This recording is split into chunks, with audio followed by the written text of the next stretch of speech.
thing to do. I call Chris Farfoy.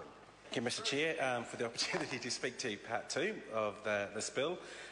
As I forewarned in my contribution to Part 1, this is where Labour's relationship with National on this bill, in terms of our support, has to come to an end.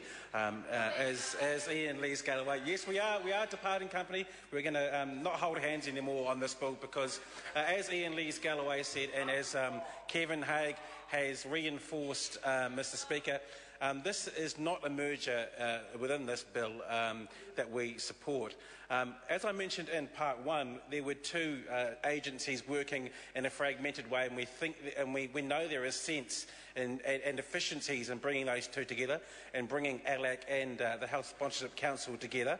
But in Part 2, the effective merging of the Mental Health Commissioner and merging that into the Office of the Health and Disability Commissioner, we believe is not the right move. As Kevin Haig said, this is not congruent. These two agencies don't meet the same purpose, and we believe that there should be a real focus from the Mental Health Commissioner to stay focused on mental health issues. And as a number of submitters to the Select Committee said, there was some concern that the Mental Health Commission is seen as proactive, whereas the Health and Disability Commissioner is seen as reactive, and therefore that the Health and Disability Commission was not the appropriate agency to take on the new mental health and addiction monitoring and advocacy functions. And that was one of the strong submissions that was made on Part 2 of the bill when this went before the Select Committee. As a number of speakers have already mentioned, the Mental Health Commission has started its life in response to the Mason inquiry back in 1996. It was set up in 1998 under the Mental Health Commission Act, and it did have a sunset clause, and it was subsequently extended in the years of 2000, 2004 and again in 2007, and the date that it was meant to expire under the current legislation was the 31st of August 2015, and that has now been brought forward to the 30th of June 2012.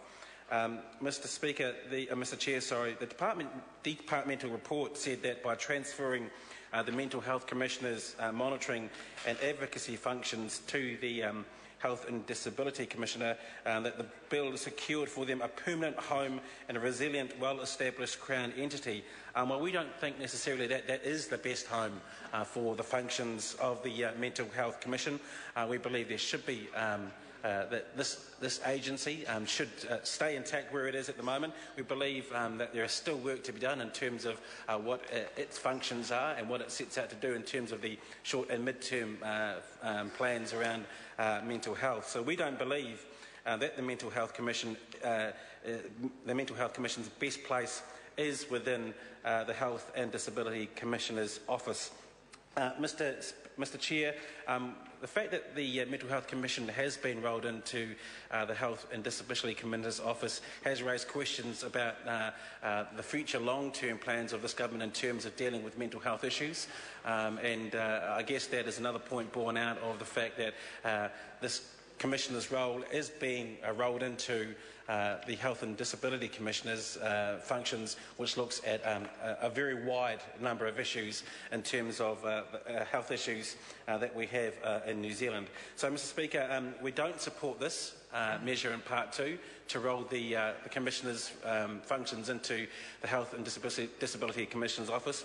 As I've said earlier in this contribution, there is some sense in Part 1 into the rolling of the functions into the new agency there.